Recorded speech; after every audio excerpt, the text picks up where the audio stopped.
Tenemos ampliada esta forma como una especie de gusanito luminoso y en esta otra una especie de forma tubular que tiene el mismo grado de impacto lumínico, ¿sí? Similar. Bueno, en el primero el fenómeno pasa en un solo cuadro, o sea, capturando muy rápido se alcanza a ver el cuerpo y la cola, y acá hay otro pequeño, digamos, también durante ese mismo episodio de filmación que vamos a ver ahora más adelante en el video. Bueno, acá siguiendo con el mismo caso del sombrero tenemos a la izquierda el objeto filmado por la doctora, que es una esfera pulsante color anaranjado, una ampliación sin filtro, o sea que es un orden anaranjado pulsante, un filtro de relieve que muestra que es un objeto físico con volumen y sombra, y el momento de reportaje que hicimos en marzo de 2024, cuando ya nos mostró toda la primera experiencia. Bueno, vamos a ver ahora el video original que ella me envía en marzo de 2024, grabado con el teléfono celular, donde ella, volviendo de una jornada laboral, detiene su moto en una parte del camino que accede a su vivienda, totalmente asombrada por esa luz pulsante que estaba sobre su vivienda.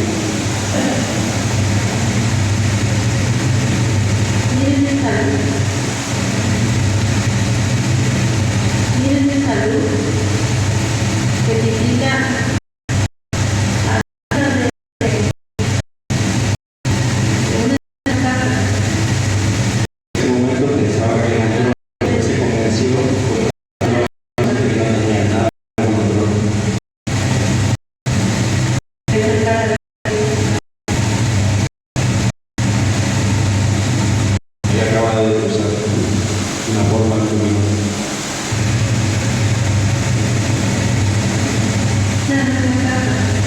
Ahí vemos la luz, se está grabando con el teléfono en el medio de la zona rural, sin que haya en esa dirección ninguna antena, ninguna pista de aterrizaje, ningún globo.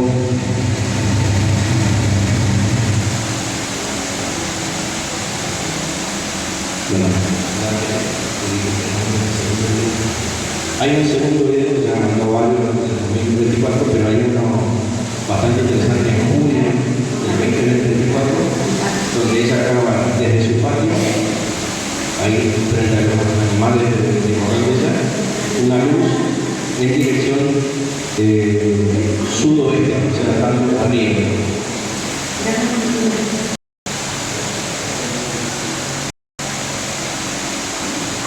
ya con la luz que hay acá, alcanzo a ver. ¿Lo ves? Que está justo sobre uno de los postes. Mirá cómo tiene la luz.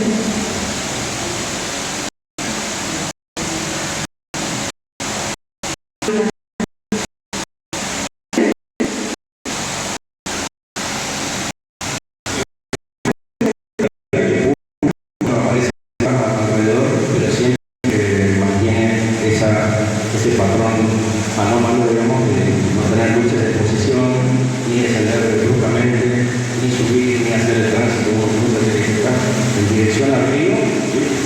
Más o menos cuadrante sudoeste, y lo ves todas las noches entre las 9 y las 21 y las 23 horas aproximadamente. En octubre estuvimos con el grupo FIX, fuimos a hacer vigilia de acá y pudimos ver toda la familia que junto a nosotros, esa misma luz, inclusive fue captada con cámara infrarroja, tanto del lado de la ruta 12 como de ese lado, o sea, había como manifestaciones simultáneas, ¿sí? Y continúan.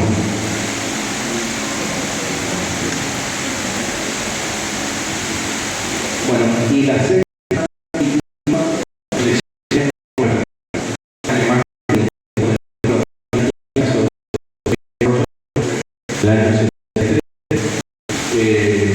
a un trabajador rural se le aparece una especie de pantalla con un haz de luz que no pudo identificar un origen cierto o explicado. Vamos a ver.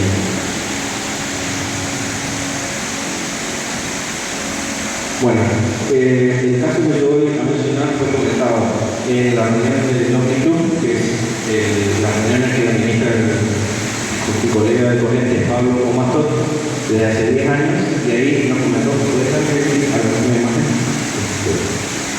Dale, bueno. En esta zona de las afueras de Corrientes, barrio Santa Catalina, un sereno de propiedad, estando en una madrugada, obviamente haciendo su trabajo en estado sobrio, observa viniendo desde el río una luz que se posiciona muy cerca de él y crea una pantalla. Y dentro de esa pantalla lumínica se generan una serie de signos jeroglíficos luminosos. Este señor se lo hace llegar a través de un conocido como testimonio de Pablo Comastot, pero no enfrentó la prensa ni dio reportaje por miedo a despido en su trabajo. Pero es de buena fuente y, curiosamente, dentro de lo que es el caso de mi vivienda que hablaba hace un rato, que ocurrió en el 2002, el único testigo que logró hablar con nosotros nos dijo que él desde chico mentalmente poseía esos registros jeroglíficos. Nosotros en ese momento le tomábamos la opinión a nuestra colaboradora psíquica, vamos a decir, le tomamos la opinión que les parecía esa secuencia de signos jeroglíficos. Evidentemente es una lengua que nosotros desconocemos. Y ambas versiones nos refirieron que se trataría de una coordenada celeste. Esa fue la información que recibimos. En ese momento por vía psíquica, digamos. Sabemos que existe la mensaje que se produjo, que el testigo era un adolescente normal, no era fabulador, ni mitómano, ni nada, tenía su trabajo, su familia, pero tenía como todo miedo a contar la experiencia. Hasta que insistimos un poco, que nosotros necesitábamos que nos era válida esa información y accedió no solo a contarnos de los 3 testigos de aterrizaje, que el único que habló y que nos hizo el dibujo de los objetos que vio posarse esa madrugada y de eso que él llevaba mentalmente desde chico, que no sabemos si está asociado o no a ese aterrizaje, pero sí es algo no conocido dentro de nuestra cultura. ¿Sí? Bueno, y acá en esta placa queremos manifestar un agradecimiento al señor Juan Sánchez, que repito es el pionero local de la investigación y autor de la tercera audición más antigua del país, que fue Encuentro Cercano, que salió durante 33 años, y dentro de ese equipo, que acá hay un pequeño fragmento del equipo, de fotografía de Radio Nacional del 2008, estas 3 personitas como el grupo GIS, actualmente Juan Pedroso, que les habla, don Osvaldo Sánchez, y Matías, que está sentado al lado de atrás. O sea, este grupo se genera dentro del viejo grupo de apoyo del Encuentro Cercano, del cual Osvaldo Sánchez llegó a contabilizar 100 colaboradores. De esos 100 colaboradores, 3 estamos conformados actualmente aquí. Bueno, vamos a ver. Y esta placa del equipo me parece una metáfora visual bastante realista, una obra muy conocida de Juan José Enrique, que es La punta del iceberg, que me parece que es lo que apenas nosotros alcanzamos a percibir de las manifestaciones del fenómeno. Hay mucho más debajo de superficie y obviamente va a corresponder a las siguientes generaciones tratar de avanzar un poco más en profundidad. No sé si hasta acá hay alguna pregunta.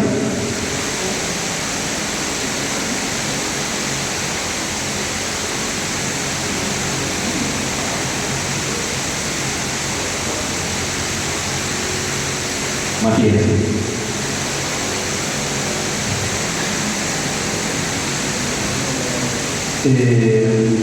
Buenas tardes, muy linda la presentación, profesor, lo felicito. Le quería consultar, dentro de estos años de investigación, tanto sería el AMR, quisiera consultarle dentro de las manifestaciones de la visualización de los casos, en una mayoría, ¿qué formas son las que más se repite que la gente le haya contado a usted sobre las formas, o sea, el avistamiento tiene una característica? Puntualmente, ¿qué es lo que más se observó a lo largo de estos años de investigación? Bueno, ahí hay una respuesta concreta. Fotográficamente podríamos decir que sigue liderando la estadística la forma discoidal. Y eso fotográficamente no significa que se lo vea siempre. Puede aparecer como sorpresa en la fotografía. Ahora, visualmente, que vea el testimonio de la gente, la forma esférica, sea metálica o con forma de borde de luz, es la más comentada. Vos lo sabés porque estuvimos viendo casos de Macallé donde ahí encontramos en el archivo del señor Roberto Sánchez que está ordenando el grupo X, tal como se posteó el Facebook de Adriana Ferreira de Cerro, que una fotografía del año 80 de la ruta 6, cerca del peaje de Macallé, donde nosotros estamos investigando el caso, de una esfera, no sé si esfera de plasma o energía, que fue fotografiada por un fotógrafo policial conocido, Roberto Sánchez. Y esa foto se publicó y quedó como olvidada. Cuando nosotros volvemos por un caso nuevo de un comerciante que estaba viendo desde el otro lado del monte, empezamos a hablar de todo eso que dice acá, se ven muchas esferas. Inclusive nos mostró una esfera de color verde que está sobre la copa de los árboles que la fotografía. Es muy común que sigan en las picadas estas esferas de energía que acompañan en la ruta a los vehículos. Pueden ir desde pelotas de tamaño de ping-pong hasta unos 20 centímetros más o menos. Pero son esferas únicas, o sea, no es como el caso del avistaje de que eran doble núcleo de esferas. Pero sí, te diría sin duda que la forma esférica es la más observada. Y en fotografía todavía el disco volador. Sí. Bueno, yo quería comentarle lo de San Buenaventura. Este caso fue un viernes a la tarde, pasó esa luz por el aeropuerto. Nosotros vivimos en Villano Enrique y hubo una explosión cerca del aeropuerto. Pasó la luz, nosotros vimos, me acuerdo que vimos porque ella enseñaba en una escuela y estábamos esperando el ratito, y vimos la luz. Nosotros en esa época íbamos todos los domingos a San Buenaventura a la iglesia que estaba abandonada. Había un árbol caído, íbamos a otros lugares. Nosotros recorrimos. Fuera de entrar, porque está por un camino lateral de la avenida a la derecha, entramos, camino de tierra, no sé ahora cómo estará. A la izquierda viene una bicicleta y nos para. Y si ustedes vienen a ver el ovni, y le digo, ¿qué ovni? ¿Tiene que evacuar antes?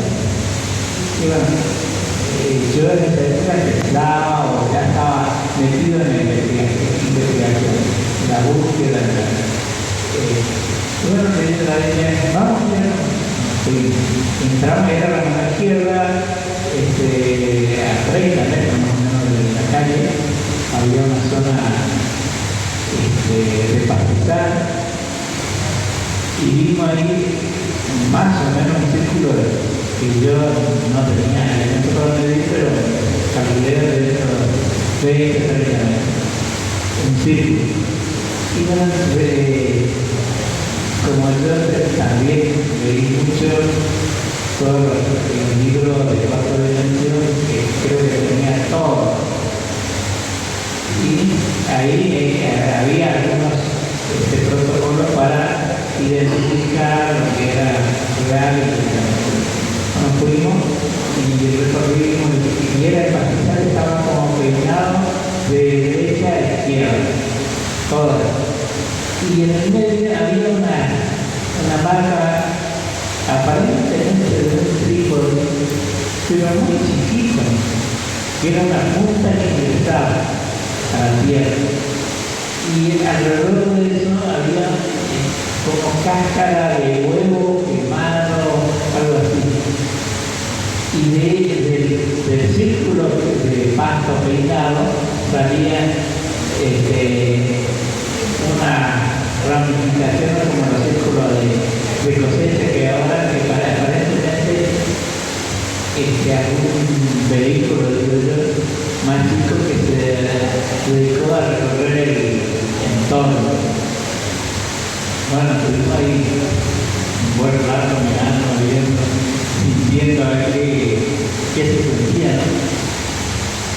salen a los dueños que de una casa que estaba a fondo, siguiendo más el camino lateral, digamos, y bueno, le hablamos con una señora y los chicos estaban confundidos, que las luces que vinieron, que eran los perros ladrando. Bueno, lo que conseguimos es que con la señora nos comentan que vinieron, como que estuvieron en ella no tenía idea de cuántas horas, inclusive en la vista, es como que no tuve noción del tiempo, pero estuvieron un rato muy largo. Y desaparecieron así como si nada, y eso es lo que nosotros captamos. Muy interesante su testimonio y que todavía quedan personas que pueden recordar todos los hechos hasta el día, inclusive en el que ocurrió. Y es así, a veces quedan dormidos en estos casos, abandonados en un artículo de un diario, digamos, y hay muchas más historias que por ahí hay un filtro de silencio o no alcanza a dar a conocer. ¿Alguna pregunta?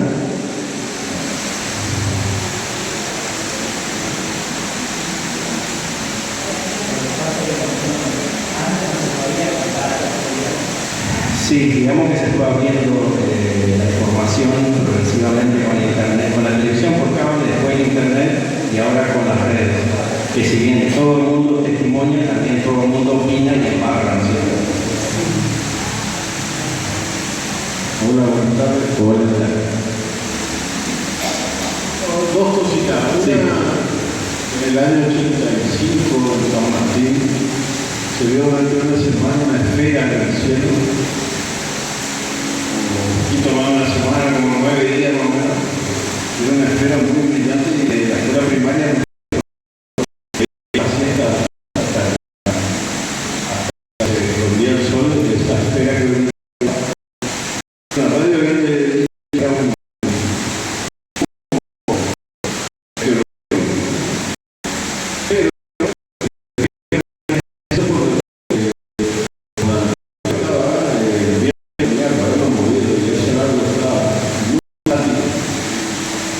y el brillo era muy marcado. Eso fue en el año 84, 85 que están las primarias. No sé si tienen registro de alguna de esas cosas. Supimos, sí, por los archivos de época de la prensa que hubo casi una oleada nacional en ese agosto, septiembre del 85, tanto acá como en la vecina República de Chile, digamos. Y bueno, surgió toda la polémica en ese momento de gente escéptica que defendía a capa y espada que era un globo atmosférico, un globo monovoltiano. Bueno, se hicieron los chequeos de lanzamiento, de altitud, posibilidad de que el objeto esté quieto y esa hipótesis caía, obviamente.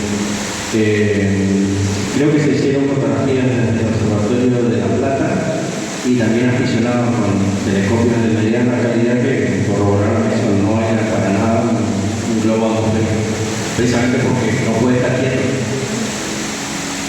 Y lo otro es lo de la Capilla de San Buenaventura, porque yo tuve una experiencia ahí personal después de que quiero.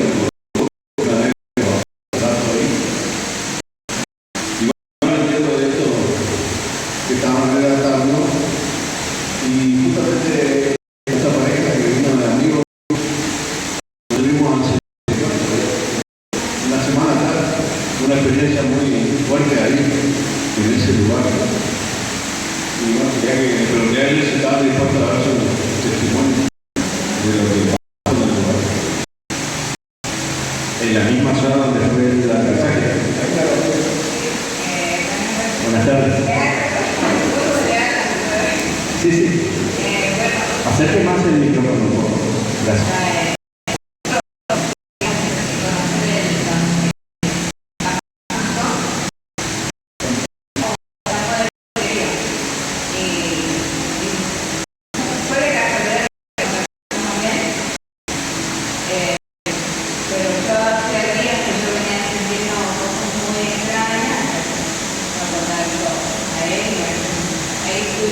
trasladar a la capilla de... Yo le voy a aclarar que yo estoy trabajando en el campo del ministerio que está en San Martín, Chaco. Eso yo publiqué en TikTok y en Facebook. Lo vieron en TikTok y se fueron solos porque no tenían el número. Trataron de encontrar allá, no pudieron, y cuando estaban volviendo, alguien le dio mi número y yo lo pegué acá. Y entonces le dije, ya que estamos acá, vamos a la capilla, que es algo donde se presenta algo parecido a lo de San Martín. Y bueno, ahí pasó lo que... Bueno, ahí pasó que pasaba el año, que cuando me dio a mí, solo sabía que no nosotros hacíamos la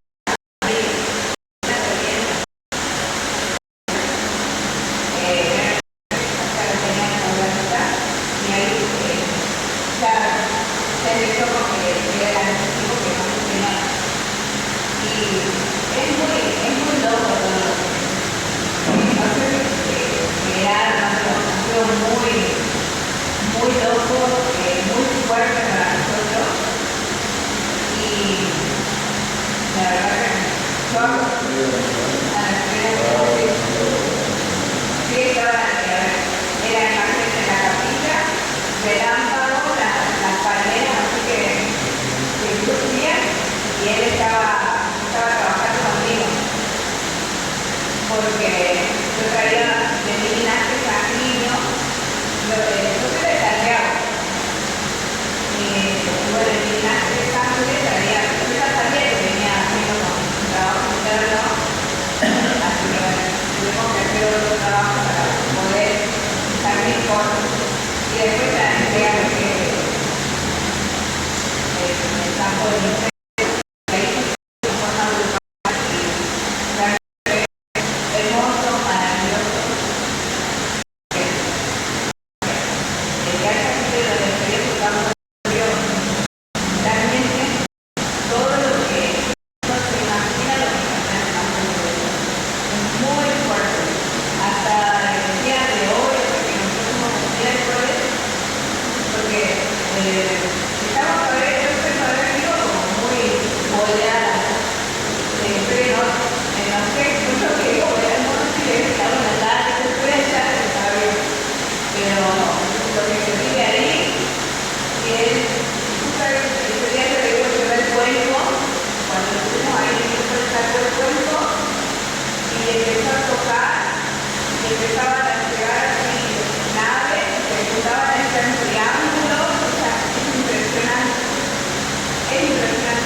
No es una característica que me estoy dando cuenta de que cuando hay mucho mensaje de hoy en ese lugar, baja mucho la temperatura a un punto invierno prácticamente que se condice con el clima normal, digamos. Y saliendo del predio, se pone templado. O sea, lo mismo pasa con el tema de la oscuridad. En ese lugar la oscuridad es muy tenebrosa, pero en el medio hay como una luminosidad que permite que uno se vea siempre en el interior. Saliendo de eso, la oscuridad es tenebrosa. Bueno, ahí yo me permitiría sugerirles dos cosas. Uno, que utilicen un termómetro grabado con una cámara para registrar la bajada de temperatura y otro, dejar dos cámaras abiertas en dos puntos distintos que puedan grabar en el doble ángulo la manifestación. No porque uno no crea en su testimonio, sino porque puede apoyar y respaldar el relato y a su vez generar que otras personas lo puedan entender. Pero en base a ir dándole un encuadre a lo que vivimos como este tipo de eventos, que logramos entender lo que nos pasa por el fenómeno. ¿Sí?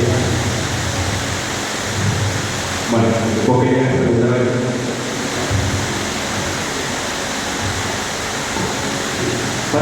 como dato, profesor, no sé si pudo aclarar, teniendo en cuenta el humilde trabajo del señor Sánchez, que hizo el estudio de las huellas en General San Martín, justamente de la localidad de Yabarra. ¿Me dice exactamente qué año fue el estudio? Bueno, esa fue hasta el día de hoy el récord de huellas que encontraban en un campo abierto, 56 huellas, podríamos decir entre pequeñas y medianas, 50 centímetros, 90, 1,20 m, pero todas circulares, que lo pudo relevar con la ayuda de la Comisión Policial de ese momento de San Martín. Y todo eso está remitido a la revista Cuarta Dimensión de aquella época y salió en el anuario del año 79 también. Bueno, teniendo en cuenta, no sé si para sumar, no sé si aclaró que la investigación que hicimos el año pasado de la mutilación de la vaca fue exactamente aproximadamente 1 kilómetro. Sí, más o menos a 1000 metros de distancia, una de las vacas que fueron mutiladas esta semana, nosotros accedimos con el permiso del señor Pito Gómez, llegamos hasta el lugar, filmamos que hicimos un reportaje al lado del animal, digamos, y pudimos comprobar, repito, que la zona donde aparecieron las huellas sigue activa, continúa activa, con avistamientos, con mutilaciones, y también otro dato que se me escapó, porque también vale aclararlo que con todo eso Pito Gómez han desaparecido miles de litros de agua de tanques australianos de la zona, sin que haya una explicación racional. Y por supuesto, como en el caso de la doctora Santa Marina, sin fisuras, sin pérdidas, sin marca de humedad. Así, de una noche a la mañana desaparecen 10.000 litros de agua. Agua dulce, pauta de comportamiento. Puntualmente, entonces, siguiendo la línea cronológica del tiempo, se podría decir que en ese territorio, en esa localidad, es una zona donde suceden muchos fenómenos. ¿Qué componente cree usted que puede darse explica para diferenciarse de las demás localidades, teniendo en cuenta todos los avistamientos? Bueno, en general, zonas abiertas rurales crean el escenario ideal para que algunas razas o civilizaciones puedan actuar a discreción y hacer su experimentación científica, sea que buscan minerales, muestras animales o humanos. Pero en ese caso tenemos amplios campos con ganado vacuno, o sea, la materia prima para las mutilaciones, en el porcentaje de casos que se han hecho por ellos, y también tenemos reservorios de agua dulce, hay riachos, hay reservorios de agua. Así que están dadas las condiciones. María Ángeles.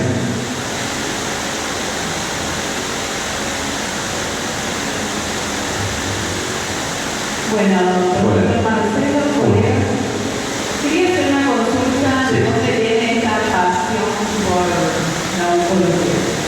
Bueno, eso como la mayoría de los que estamos en el tema de investigación comenzó en la etapa de la infancia con una curiosidad muy fuerte hacia lo que estaba más allá, digamos, del cielo y fue incentivado básicamente por una pequeña biblioteca que tenía un tío paterno, que yo lo fui a curiosidad en la Navidad del año 85 y ahí hojeando esos libros, buscando fotos y dibujos, me encontré con un mundo totalmente fascinante, desconocido. Después con mi hermano comencé a hacer radio de adolescente y me fui metiendo y conectando con gente que sabía mucho más que yo. Y de esa manera, bueno, en esto sabemos que es un camino de ida. No tiene cierre, no tiene regreso, es una fuente de conocimiento permanente y está constantemente aprendiendo. ¿Y qué le diría a las personas que todavía no creen en muchas?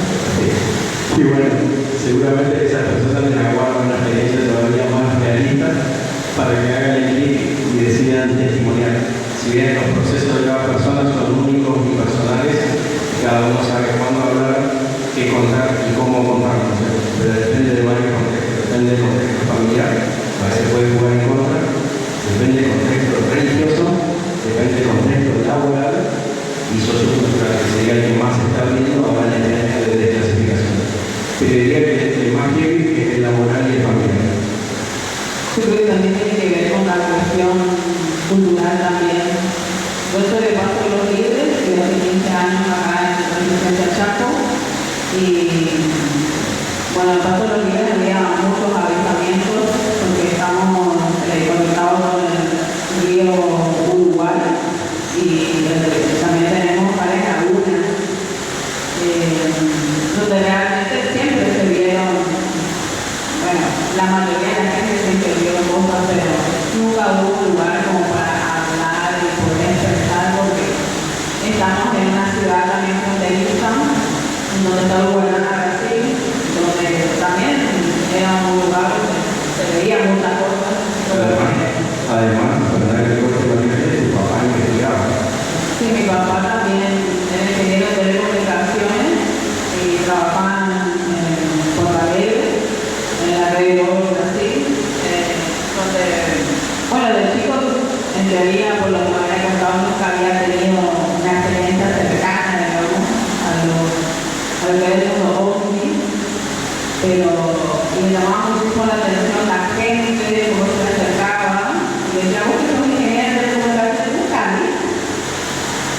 No había visto ese momento, digamos. Yo tenía muchos amigos, todos que comentaban, y él siempre fue una persona, un historiador aficionado por la ecología.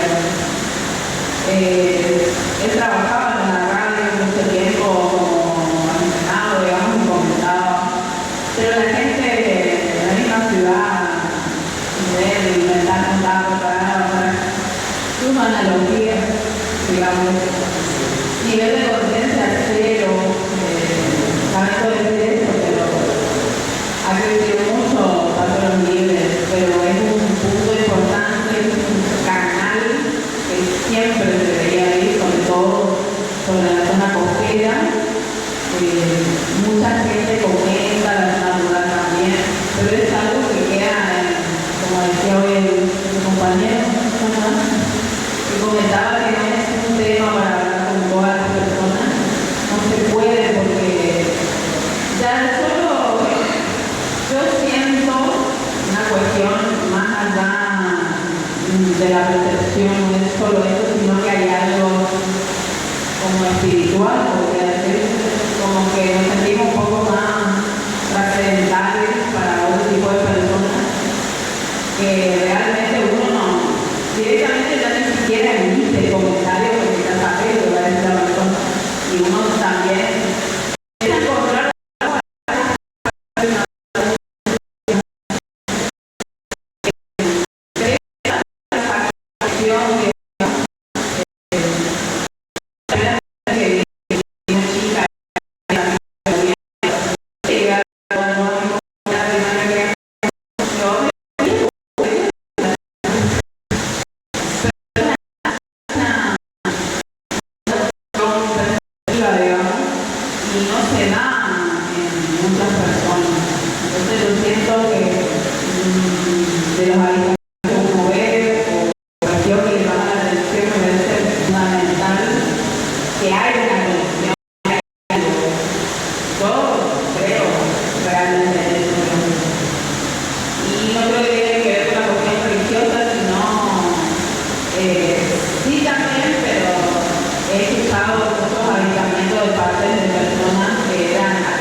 Bueno, como para ir cerrando y tomando tus palabras, creo que todo este año, por los últimos 2 o 3 años, que empezó el tema de la clasificación en el Congreso, el mayor de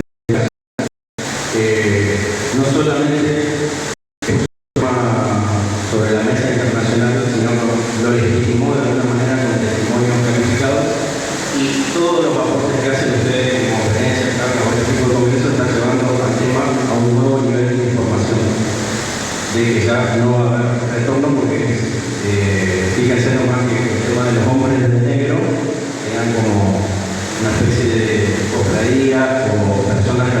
y de la década de 50 a silenciar testigos que tenían fotografía ovni, han dejado de aparecer en la vida de muchos testigos. Significa que hay un desborde de evidencia y que ya no se puede tapar el sol con un dedo. Bueno, muchísimas gracias y gracias por la paciencia.